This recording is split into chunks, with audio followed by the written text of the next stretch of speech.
julle altyd gehoorsaam gewees het, nie in my teenwoordigheid alleen nie,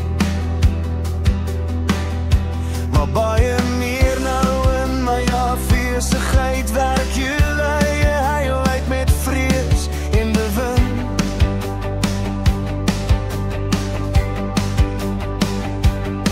want dit is God wat in julle werk om te wil, sowel as om te werk na sy welbehaag.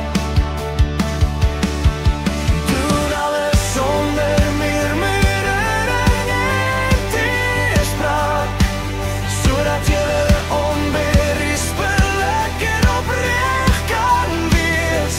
kinders van God sonder gebrek, te midde van 'n krom en verdraaide geslag, onder wie julle skyn soos ligte in die wêreld.